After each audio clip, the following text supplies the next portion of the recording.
Hola, muy buenas noches, estimados amigos. Estamos encantadísimos de saludarlo esta noche, dando inicio a las presentaciones del año 2024. Y en esta ocasión con una persona bien especial. Se trata del escritor Alejo Smirnoff, quien nos visita de la bella ciudad de la Furia, desde Buenos Aires, quien pues ha tenido la gentileza de compartir con nosotros esta noche de tertulia literaria. También en Jurado Grupo Editorial estamos muy contentos porque este año vamos a participar en la primera Feria Internacional del Libro en la ciudad de Tampa. Por ello también quiero agradecer la presencia de escritores que ya han confirmado su participación presencial y con sus obras, como lo es el señor Carlos Romero, quien va a participar con 3 de sus 4 obras, Valores Alterados y Mis Delirios sobre el Golpetazo, volumen 1 y 2, y nuestra más reciente adquisición, la señora María Eugenia Castillo, merece quien un aplauso, también está debutando como escritora con su magnífica obra La Loca de la Azotea. Entonces, pues para ello los aplausos que ya ustedes gentilmente les han dado. Igualmente, pues queremos destacar que con el señor Alejo Smirnoff, más allá de la relación editorial-escritor, pues también tenemos una relación comercial, porque ahora Alejo Smirnoff es nuestro representante en el Cono Sur, no solamente en Argentina, sino todo lo que significa, todo lo que representa el Cono Sur. Así que, estimados amigos, estimados escritores, si ustedes están interesados en hacer mercadear esa vasta zona del sur de la América, pues aquí tenemos a nuestro amigo y socio Alejo Smirnoff, quien pues gentilmente les tomará de la mano para ayudar a expandir su obra. Continuando pues con el programa de hoy, voy a dejar en el micrófono a nuestro querido Bernardo Jurado, representante formal de nuestra compañía, nuestro CEO Bernardo Jurado. Por favor, pido un fuerte aplauso para él. Ustedes se han dado cuenta del peligro de estar casado con una mujer inteligente, ¿eh? Sí. Hoy es un gran día, mis queridos amigos, porque no solamente estamos presentando la obra de Alejo Smirnoff, una obra que he leído 4 veces. Y ustedes dirán, se preguntarán si me las quiero aprender de memoria, pero la primera vez que la leí fue el 7/23 de 2023. En esa obra yo consigo ángulos muy interesantes en la vida, tan interesantes como el día de hoy, que fue escogido aleatoriamente. Y bien saben ustedes que nosotros los humanos posmodernos hablamos 2 lenguajes: el lenguaje del devenir, que es el lenguaje diario del saludo, del qué vamos a comer, de qué vamos a tomar, y el lenguaje óntico. Y recuerdo en aquellos momentos cuando pretendía los amores de Doris Alicia en mi apartamento de soltero. Le pregunté, sí, suena muy sórdido, es cierto. Le pregunté a Doris Alicia qué opinaba ella de Ana Bolena, y me contestó de una manera proterva que era una bandida. Ciertamente en el año de 1553, un día como hoy, se casaron en secreto Enrique VIII y Ana Bolena. Ese es otro cuento de la historia para hoy. No está en el libro, pero estará en el próximo libro de Alejo Smirnoff. En 1947, un 25 de enero, muere de sífilis Alphonse Capone. ¿Dónde? En una casa muy cerca de aquí, en los canales de Miami, en una mansión. Ahí murió de sífilis, el infeliz. Pero hay una cosa importantísima. En 1882 nació Virginia Woolf, la mujer por excelencia defensora de lo que ahora es normal entre ustedes las mujeres, más inteligentes que nosotros en todos sentidos.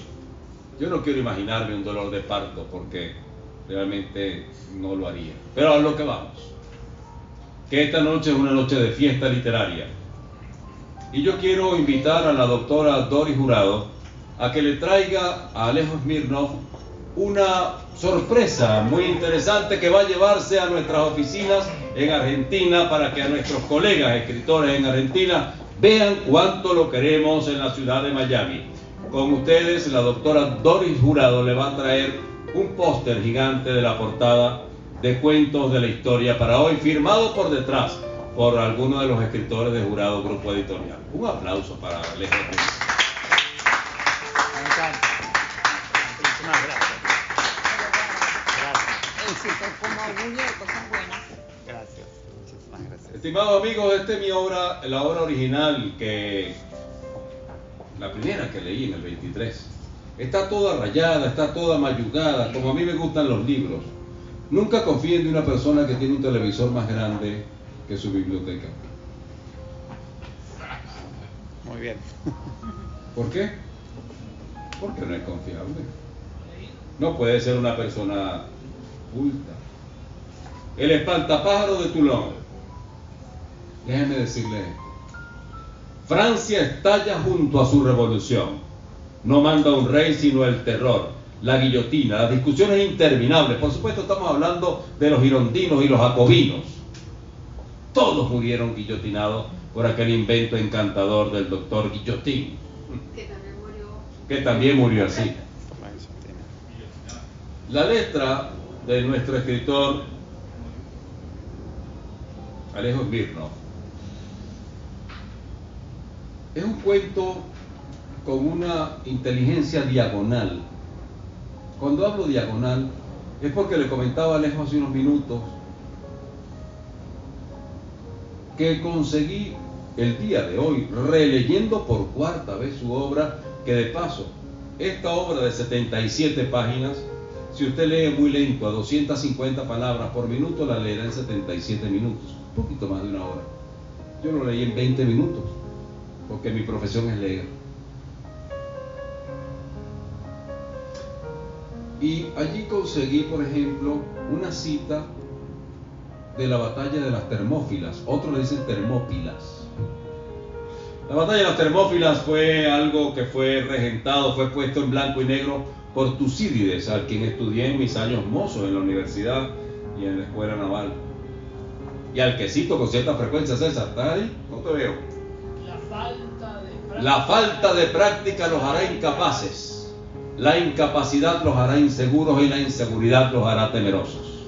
Los conocimientos marineros, al igual que los otros conocimientos, no pueden ser aprendidos por casualidad o por coincidencia. Tucídides, 406 años antes de Cristo, yo me di un banquete leyendo a Alejo Smirnoff, hablando de la batalla de las Termópilas, de la guerra del Peloponeso. La maestría y la luminosidad con la que Alejo, tú me disculpas, Alejo, que yo no te estoy adulando, estoy adulando tu obra. Por favor. Sí, pareciera un poco lisonjero, pero no es cierto. ¿Saben que no es cierto? La maestría con la que Alejo le da una luminosidad encantadora a un personaje oscuro como Pablo Escobar Gaviria es algo encantador.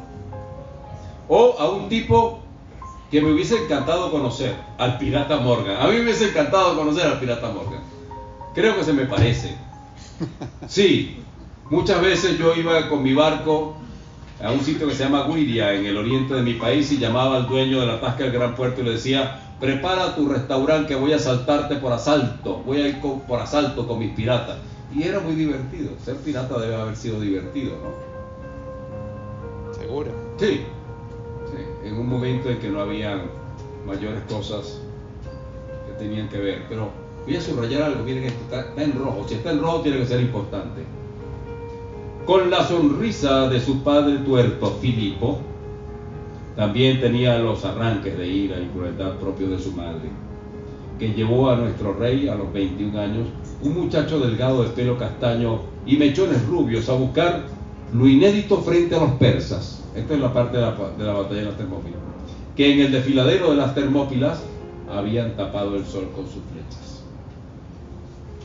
Puedo seguir hablando. 77 páginas de oro puro. Un lingote de oro. Te felicito, Alejo. Alumbras, honras, el oficio de escribir. La contraportada de esta obra dice lo siguiente: Cuentos de la historia para hoy. Es una compilación de 15 cuentos cortos enfocados en momentos únicos, misteriosos e inconclusos desde la antigüedad hasta el siglo XX, con total diversidad de épocas, religiones y personajes célebres. Estos sucesos resaltan el carácter excepcional, aunque también el humano, de los grandes protagonistas del inconsciente colectivo de hoy. Y ahí comienza a describirlos: Ramsés II, Moisés, Rómulo y Remo, Aristóteles, Alejandro Magno, Escipión, y así puede continuar. Entre ficción, storytelling, envolventes y hechos reales, estos cuentos tienen también el factor común de evidenciar que lo novedoso y lo no resuelto en la actualidad estuvo presente en los hitos de la historia. ¿Y saben por qué? Porque coincido con Alejo en que el pasado puede predecir el futuro. Para mí es un grato placer, como CEO de Jurado Grupo Editorial, dar la más cordial bienvenida y el agradecimiento a Alejo Mirnov, quien tuvo la gentileza, como lo dijo Doris, de venir desde Argentina exclusivamente a este evento. Y por supuesto, yo creo que llegó la hora de escuchar al autor. Y por eso pido a este público amable un vigoroso aplauso de bienvenida para Alejo Mirnov.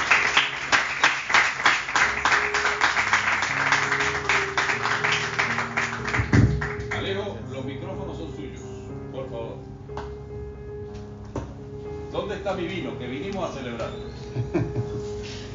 Muchísimas gracias a todos por estar aquí. Realmente me emociona estar ante tantos colegas que son socios del Grupo Jurado. Como dijo Doris, ahora el Grupo Jurado llega a toda Latinoamérica, así que es un honor para mí ser parte.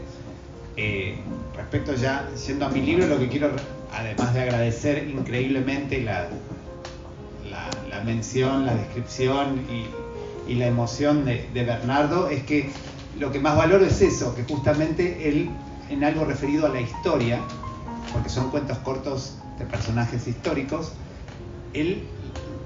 Bernardo, le impuso emoción, le dio emoción, que es, en definitiva, el primer disparador que tuve yo al escribir esta obra.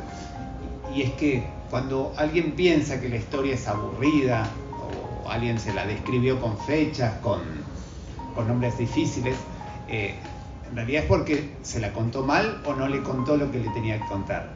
La historia tiene mejores argumentos, mejores personajes, desde mi punto de vista, que cualquier serie, cualquier película que estemos viendo hoy en nuestros días. No se trata solo de hacerla divertida, de mostrársela divertida a ustedes, sino de mostrarla en todo su esplendor.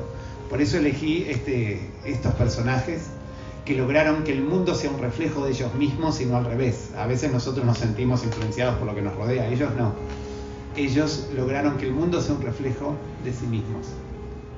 Y justamente estos grandes personajes, como ya lo mencionó Bernardo, pero Napoleón, Billy the Kid, Rasputín, son tan fantásticos. Ahora en Miami está de moda nuestro Lionel Messi, como breve mención futbolística. Estos cuentos traen a 15 Lionel Messi, es decir, son tan grandilocuentes en lo que ellos hacían como lo es Messi con el fútbol. Napoleón yo no lo muestro como exiliado en la isla de Elba, sino en su esplendor en la batalla del puente de Lodi, cuando fue capaz de subir, hasta me emociona decirlo, dos cañones arriba de un campanario para sorprender a los austríacos. Y sus soldados parecían zombies. Por eso el cuento de Napoleón, que es justamente el primero que mencionó Bernardo, que es el espantapájaros de Toulon por su aspecto exótico, es una historia de zombies, por lo menos hasta la enseñanza final. O Billy the Kid con el revólver, con el Colt de 6 tiros famoso, era un prodigio como Messi lo es con el balón, ¿no? Y bueno, Alejandro Magno, la cita de Bernardo, que le agradezco mucho, el gran disparador de ese cuento, que se llama El fin del mundo, es justamente qué es lo que motiva a un semidios. No podemos pensar cómo lo pensaríamos, cómo lo elaboraríamos nosotros, sino cómo lo pensaría un semidios. Y eso era Alejandro, que hemos conocido muchos grandes hombres, pero solo un coloso, y el coloso era Alejandro. Y así, es decir, el libro tiene en definitiva 3 pilares que van a encontrar en todos los cuentos, en los 15 cuentos. Y estos 3 pilares son grandes personajes, como estos que estamos mencionando, Rasputín. Piensen que en la Rusia prerevolucionaria Rasputín era considerado la reencarnación de Jesús por la clase alta de San Petersburgo, y en realidad tan lejos no estaba, más allá de que tenía un método de sanación que combinaba lo religioso con lo sexual y le tuvo mucho éxito. Pero él, para matarlo, para asesinarlo, tuvieron primero que envenenarlo, después pegarle 2 tiros, después encadenarlo y tirarlo al río Neva congelado. Entonces, aún así, logró liberar un brazo. Ese era Rasputín. Imaginen el personaje, la grandilocuencia, lo maravilloso de ese personaje, que en el cuento lo van a ver en todo su desarrollo, incluso alguna relación hasta con Houdini, que eran contemporáneos. Es uno de los pilares de este libro. El segundo pilar, pero no solo eso, ¿no? Está Gengis Khan, por ejemplo, que logró el imperio más largo de la historia, más grande de la historia, desde Corea hasta Hungría. Y si bien hay una idea de Gengis Khan que es cierta, de un cruel destructor que arrasaba civilizaciones enteras, pero sin embargo, él a las mujeres fue el primero en que les dio el mismo escalafón que a los hombres en su ejército. Y su sistema de comunicación era muy parecido a la globalización actual. O sea que se puede decir que Gengis Khan fue un pionero de la globalización. Y no había diferencias de religiones ni de razas dentro de su imperio, siempre que se obedeciera al gran Khan. Bueno, eso es el primer pilar, los grandes personajes, increíbles, mejores que cualquier serie que ustedes puedan ver en Netflix. En el segundo pilar es hasta igual de interesante, que son los momentos únicos de la historia o los inconclusos, donde no sabemos qué pasó. Aquí combinando un 80% realidad y un 20% de ficción, aquí un poco matemático, yo trato de darle un final a esos misterios de la historia. Un misterio, por ejemplo, es que no se sabe en Panamá, cuando el pirata Morgan, que también mencionaba Bernardo, quemó la ciudad. Piensen que era una ciudad, quemó la ciudad y mató a 3.000 habitantes, lo cual para esa época era un verdadero genocidio, ¿no? Personaje ni bueno ni malo, no voy a decirlo, sino increíble. Y cuando uno va desde el aeropuerto de Panamá hasta el centro, enseguida hasta el taxista le cuenta la historia de que un fraile lo engañó al pirata Morgan, pintó de negro con alquitrán el macizo de oro de la catedral, la torre principal de la ciudad. Era de oro. De oro. Y supuestamente el pirata Morgan no lo vio y con eso se salvó el macizo. Pero arrasó toda la ciudad y fue el único edificio que quedaba en pie. ¿Y ustedes creen realmente que un fraile podía haber engañado al pirata Morgan en el único edificio en pie en toda la ciudad? Bueno, el cuento lo trata aquí también. Y en cuanto a momentos únicos, casi es lo más maravilloso, porque para mí un momento único, les voy a describir uno. Imagínense que todos nosotros, desde Bernardo y Doris hasta ustedes, hasta el último de la fila, somos una legión romana en el norte de África, con 50 grados de calor, rodeados de enemigos, y hasta la tierra nos quiere ver muertos. Y encima, por si fuera poco, Aníbal nos envía elefantes que nos quieren pisotear. Yo les pregunto, ¿cuántos a ustedes en su vida personal les pasó que a veces creían, estuvimos hablando al principio, de que un elefante se les venía encima? Bueno, y sin embargo, como ustedes pueden imaginar, esos romanos aguantaron, triunfaron, y gracias a eso yo les estoy hablando en español y no en cartaginés o en fenicio. Estamos hablando en español gracias a que esos romanos aguantaron a los elefantes en el norte de África en la batalla de Sama. Ese cuento se llama Solo un hombre, y justamente revela cómo si los hombres somos solo eso, solo hombres, o somos mucho más con las cosas que conseguimos. Eso para mí es un momento único en la historia. Y el tercer pilar, que tal vez hasta sea todavía más interesante, es cómo la historia nos da enseñanzas clarísimas, incuestionables, y cómo, también como leía Bernardo en la contratapa, en la reseña, cómo lo que parece que fuera novedoso de estos tiempos en realidad siempre estuvo presente en la historia. Entonces por eso es que el pasado predice al futuro. Hablando de un tema actual, Heliogábalo, que es otro de los cuentos, otro personaje fascinante, muy bueno, que tuvo a 5 esposas mujeres y a 2 hombres. Fue el primero que quiso que los médicos lo conviertan en mujer. La tecnología, la medicina de entonces no se lo permitió, pero él tiene en definitiva una discusión con distinta perspectiva de género con su abuela, en la que se juega la vida, y termina mal, termina dentro de una termina decapitado y adentro del Tíber. Pero en definitiva, cómo estuvo presente eso en la historia y cómo no es tan nuevo lo que se discute actualmente. Y respecto a las enseñanzas, son muy claras. Lo de Napoleón, más allá de la grandeza del personaje, hablando de Latinoamérica, y la gente de Venezuela lo puede ver muy claro, Napoleón era el defensor de la República Francesa y sin embargo se declaró emperador. Entonces yo les pregunto, por eso es el título, Cuentos de la Historia para hoy, ¿hasta cuántas democracias buscan en personas autoritarias su defensa? Entonces la República Francesa se defendía con Napoleón, que imitaba a Cayo Julio César. Y en este cuento de zombies eso queda muy claro, porque Napoleón es un nuevo Julio César que acabó con la República, empezó con el Imperio, y los franceses apuestan a él para defender a su República.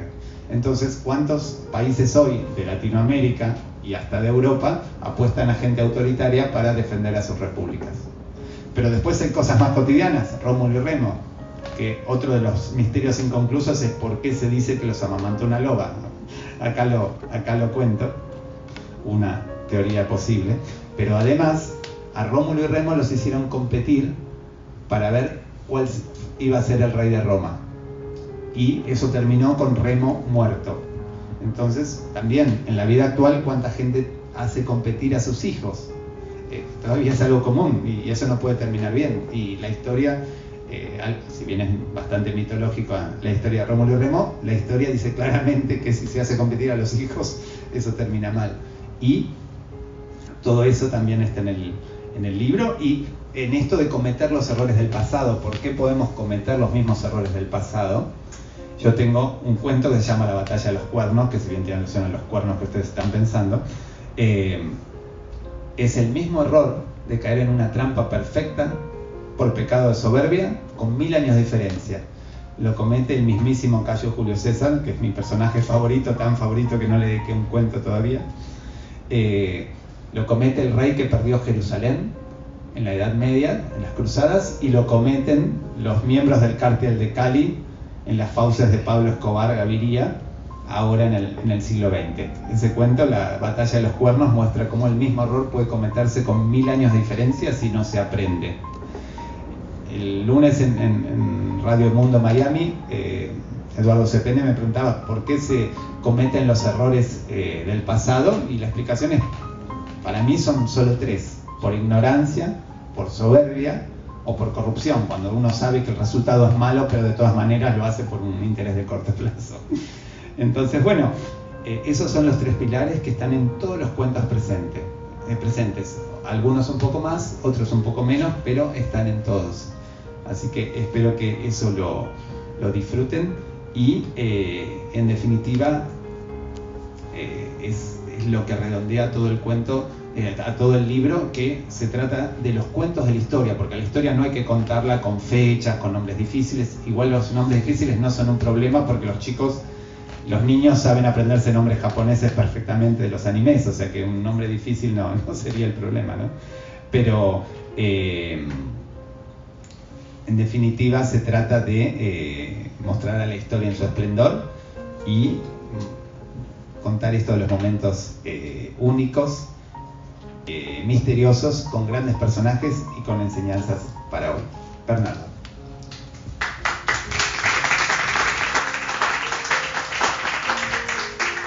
Quiero que sepas que te he investigado. Alejo Smirnov es un periodista de música en la revista Prensario, es jurado activo del Festival de Viña del Mar desde el 2007 y trabaja con los Gardel y también con el Latin Grammy. Después de que un hombre hace todas esas cosas, falta que sea, no sé, delantero derecho en el equipo de Messi. Después de que un hombre hace todas esas cosas, yo te quiero preguntar algo muy personal y espero que seas como eres tú, totalmente honesto y abierto. ¿Qué te llevó a ti a escribir un libro de este estilo? Gracias. En definitiva son historias que siempre me gustaron, me fascinaron, como esto de si cuando leí la historia de Alejandro Magno, siempre me di cuenta que él en realidad no había llegado a la India, como todos sabemos, sino que en realidad técnicamente había llegado a Pakistán.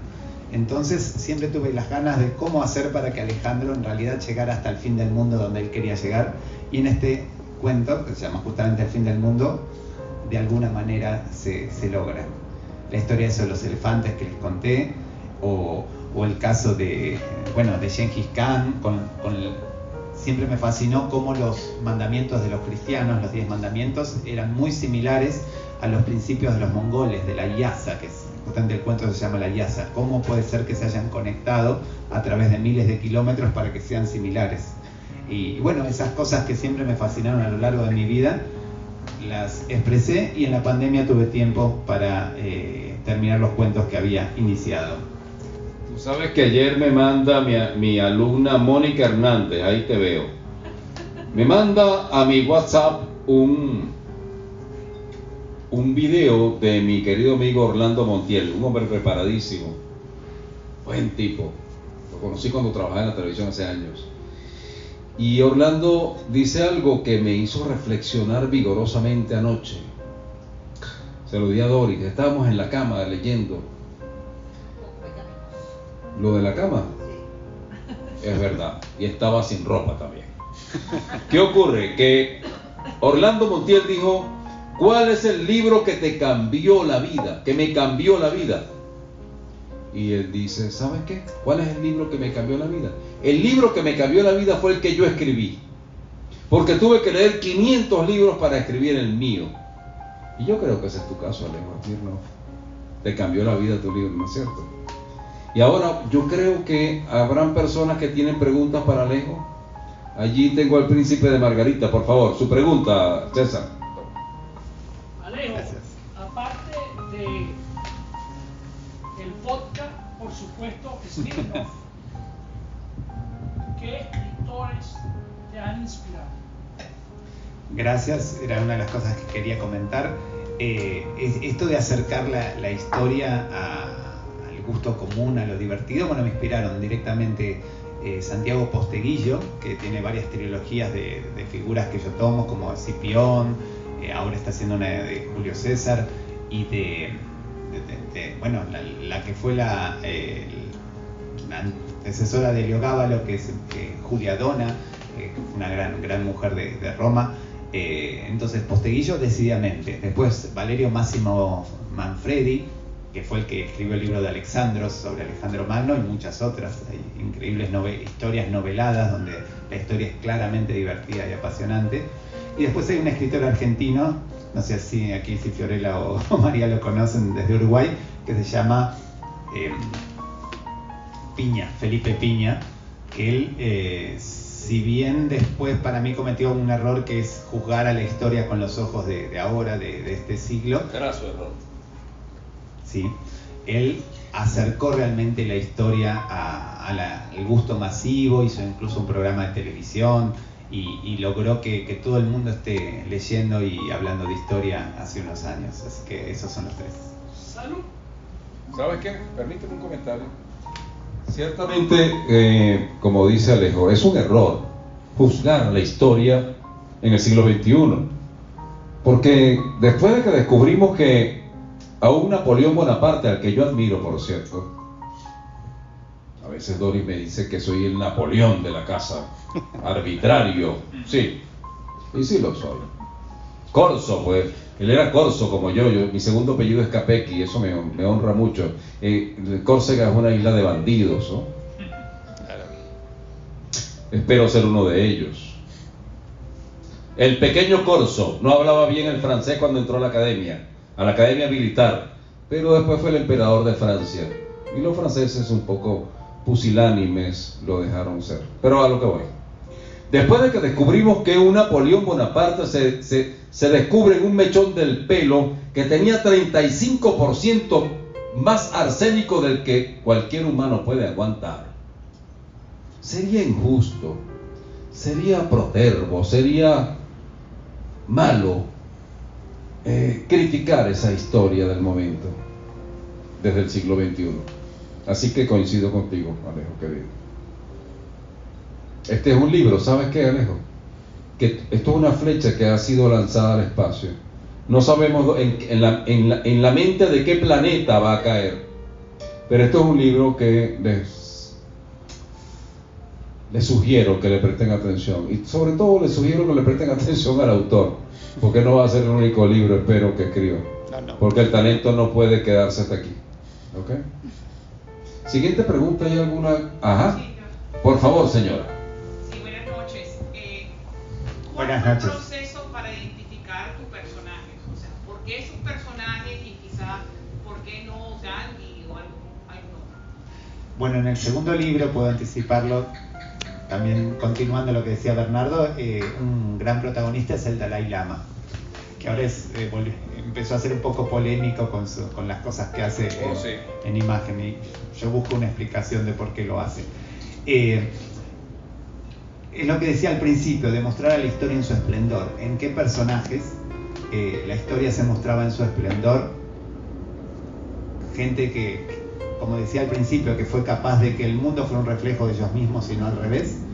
Y después esas historias que yo siempre tuve, que me habían encantado desde el principio, desde adolescente, como el viaje de Alejandro Magno, la historia de Rómulo y Remo, bueno, esas historias que siempre tienen como todo primer libro tiene la ventaja de que es lo que uno estuvo, todos los colegas que están aquí seguro lo saben, que el primer libro tiene la ventaja que trae todo lo bueno de la vida. El segundo tiene muchos más desafíos porque ya no es lo que uno estuvo pensando durante años, sino algo que estuvo pensando durante un solo año o algo parecido, ¿no? Entonces, lo que tuvo que generar con más prisa. Así que muchas gracias por tu pregunta, y es eso, fueron historias que mostraron toda la vida y personajes que me gustaron. ¿Todos son hombres? No, pero gracias por la pregunta, porque es una de las cosas que me han dicho. Y en el segundo libro ya cerca de la mitad son mujeres. Y primero que lo de Heliogábalo podría discutirse. Es discutible totalmente. Heliogábalo era mujer, ¿ah? Claro. Y a su vez la gran protagonista es su abuela, que es mujer. También una pregunta que me hacían es por qué no hacía historias de Argentina. Y en realidad hay una que es justamente que llega a la época de la colonia, es la Argentina previa a ser Argentina, y es un viaje maravilloso de la ciudad de los Césares, que en realidad no es por César el romano, sino porque se llamaba César el conquistador que la emprendió, y que en el misterio es cómo recorre a ciegas en un lugar maravilloso entre junglas, indios y tesoros, un sueño, ¿no? Y en el libro figura cuál es el sueño. Pero quiero completar algo que dijo Bernardo sobre juzgar a la historia, juzgar hechos históricos con el discurso de hoy. Y yo me permito que una de las cosas que menos quiero hacer es bajar línea, bajar una opinión, pero sí me permito ser un poco rebelde contra cosas como cuando ahora se considera que todo lo español es malo en Latinoamérica, especialmente en México. Y justamente en México el cuento que toma a Cortés, Hernán Cortés, justamente revela cómo la gente de Tlaxcala, que que siguió, y en México todavía hoy los llaman traidores, y si uno llega a México y pregunta dónde queda Tlaxcala, la mayoría le va a decir que no sabe, no existe. Cómo la gente de Tlaxcala llegó a conquistar el mundo junto a los españoles y llegaron hasta las Molucas, a tomar las Molucas, y por eso hoy en las Molucas, que en realidad hoy se llaman las Filipinas, el náhuatl es la comida típica, el idioma que se habló mucho es el náhuatl, y la comida típica son los tamales mexicanos. O sea, hasta qué punto la gente de Tlaxcala, que no tenía ninguna opción de oponerse a los aztecas, hizo una decisión correcta en ese momento de apoyar a Hernán Cortés, y en el libro se ve claramente. Perdón, otra pregunta entonces. ¿Qué opinas, como Alejo, del oficio de ser escritor? Yo creo que es maravilloso. A mí, como decía Bernardo, me cambió la vida en todo sentido desde la pandemia, que decidí hacerlo con determinación. También ahí hablábamos al principio que a veces hay que decidirse a hacerlo. Uno no puede ser escritor de oído, hacerlo solo en los ratitos que le quedan, en 5 minutos una vez por semana, sino tiene que decidirse a hacerlo. Y es realmente gratificante, y no hay que tratar de no dejar de disfrutarlo, que las presiones o las críticas no le hagan a uno olvidar por qué está haciendo lo que hace, que es esto de las historias maravillosas, los personajes únicos, lo que lo motiva, ¿no? ¿Y te consideras una persona disciplinada? ¿Eres disciplinado? Yo creo que sí. Igual es bueno no ser demasiado disciplinado. Acá si hay militares igual pueden objetar lo que digo, pero está bien en un momento también saber, como nos relajamos al principio, saber distender esa disciplina, pero sí hay que ser sistemático y tener determinación. La determinación es yo cuando empecé este proceso dije quiero editarlo y no quiero estar 10 años escribiéndolo, no, quiero en 2 años editarlo, 1 año editarlo, y porque para mí un libro es un mensaje que uno quiere dar y tiene que llegar al destino que son los lectores. Si uno lo hace y nadie lo lee o nadie lo entiende, el mensaje no llegó a destino. Gracias. Hay una pregunta a tu espalda de la señora Dolly Jurado. Por favor. Aquí queda uno. Ajá, por favor. No, después. No, adelante, por favor. Usted primero. ¿Hay alguna influencia de Jorge Luis Borges en tu obra, partiendo del hecho del uso del lenguaje narrativo de Borges, que se zambulle en la historia, que crea ensayos inclusive, pero que también rompe con los hilos de la realidad? Entonces él distorsiona al lector con su cuento, por eso pareciera complejo leerlo. Pero te lo pregunto desde el punto de vista de la temática tuya y de tu personaje. Muchísimas gracias. Cuando me preguntaron el emperador de Margarita, ¿es? No. Príncipe De Margarita. Bueno. Sobre los autores que me inspiraron, a veces yo no menciono a Borges porque en Argentina Borges es como muy alto, entonces pareciera que uno se quiere comparar con Jorge Luis Borges. Realmente sí, la respuesta es totalmente afirmativa. Él me decidió varias de las cosas enumeraciones. Borges tenía una virtud increíble, entre tantas otras, y era que él hacía lo que supuestamente estaba mal y le salía bien. Es decir, él puede utilizar un estilo informativo al principio y eso queda bien, porque es Borges. Pero sí, decía antes, esos viajes históricos que él hace en su obra completa me inspiraron muchísimo, y varias de esas enumeraciones, o donde él de golpe hace oraciones largas, llenas de contenido, me inspiraron plenamente. Debo decir, ponme el micrófono en la boca, debo decir con toda autoridad, como lector y como admirador, que sí, aquí hay una huella digital de un Borges que ha influenciado a Alejo. No tengas ninguna duda. Después de que leas la obra podemos conversar. Gracias. ¿Doris? Sí, he visto con curiosidad los personajes que has narrado. Napoleón, Billy the Kid, Rasputin, Bernard Cortés, Alejandro Magno, y has develado en tu conversa que vas a hacer una segunda parte, entiendo. ¿Has considerado hablar de los músicos? Porque para mí la música lo es todo. Yo hago casi todo con música. Y conozco de muchísimos músicos de antes y de ahora que tienen unas historias tan, pero tan interesantes. Schubert, Chopin, Tchaikovsky, Rachmaninoff, Boccherini, Frank Sinatra, Ray Charles, toda esa gente por ese estilo que también tienen una historia que bien pudiera ser contada con tu narrativa. ¿Lo has considerado? Muchas gracias, Doris. Es muy pertinente y en estas preguntas después me surgen cosas que después termino plasmando en cuentos. Te tengo que confesar que no, en el sentido que hasta ahora ni en el primer libro ni en el segundo ningún protagonista fue un músico. Pero bueno, lo de las mujeres que preguntaban antes o historias de Argentina me motivaron a buscar historias apasionantes de ese tipo. Yo soy un gran admirador de Beethoven, de la historia de Beethoven, del himno de la alegría, así que podría ser perfectamente, porque los músicos son virtuosos. Yo trabajo con la música, como mencionaron, soy periodista musical, además de televisión, y trabajo con el Festival de Viña del Mar en Chile y con los premios Gardel y con los Latin Grammys que hemos ido a Sevilla ahora en noviembre, y entonces la música la tengo todo el tiempo presente, pero bueno, justamente como a veces escribir y la historia es un viaje, como Bernardo decía, en realidad lo dijo allá, que el que lee viaja gratis, que es plenamente cierto,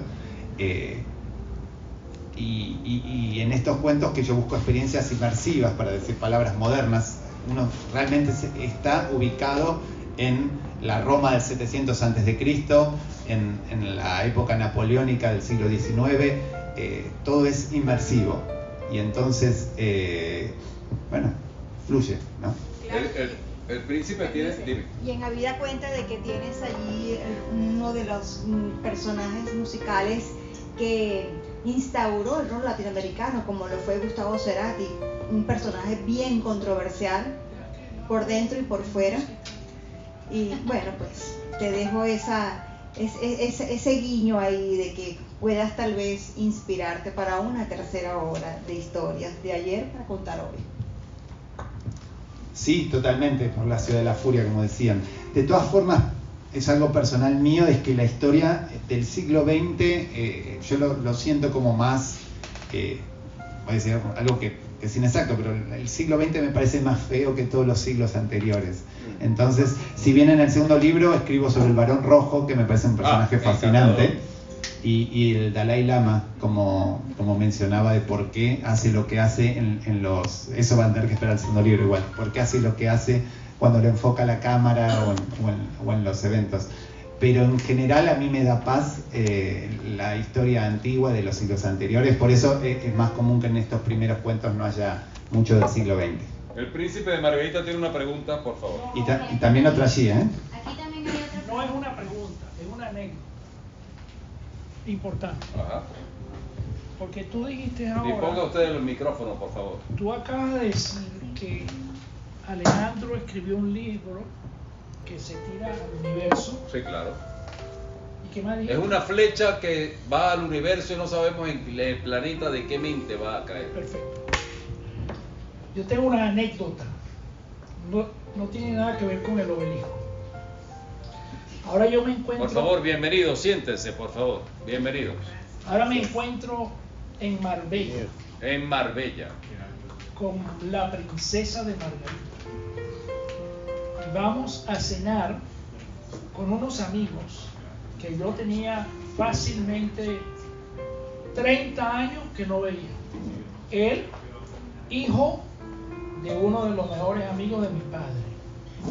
Resulta que este señor, que era piloto de aviación, piloto de Viasa, se retira y abre una pizzería en Marbella. Y vamos a cenar con él y nos invita, éramos como 12 personas.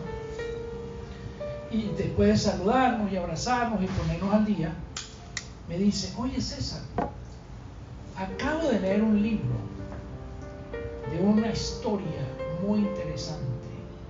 La historia del vuelo MH370 de Malaysia Airlines. La historia del vuelo MH370, escrita por un señor Bernardo Jurado. ¿Tú conoces a ese escritor? Yo, espérate un momentico. Era como las 10 de la noche, Sí. hora de Marbella. Y a esa hora marqué mi teléfono, me atendieron. Eran las 3 de la mañana aquí, 2 de la mañana. Bernardo, no me lo vas a creer. Ese libro que tú tiraste, ¿cómo que dices? Al espacio. Al espacio. A la inmensidad del espacio. Se cayó en Marbella. Acaba de agarrar una flecha. Te pongo a mi amigo para que le expliques. Así que Así es la literatura. Gracias. No sabemos quién nos va a leer. Y por supuesto, me comentaba una persona que está en el público, cuyo nombre no voy a decir. Por ética, tal vez, Alejo. ¿Ah? Que Bernardo, la industria del libro yo creo que está mermando porque mis amigos no leen. Y yo le dije, cambia de amigos, pero rápido, aléjate, corre en sentido contrario a esos amigos que no leen, porque todos mis amigos sí leen. Yo quiero decirte algo, Alejo. Hoy tenemos dos lujos. En primer lugar, puedo darme el lujo de agradecer al consulado argentino que no vino a esta reunión. Lo agradezco.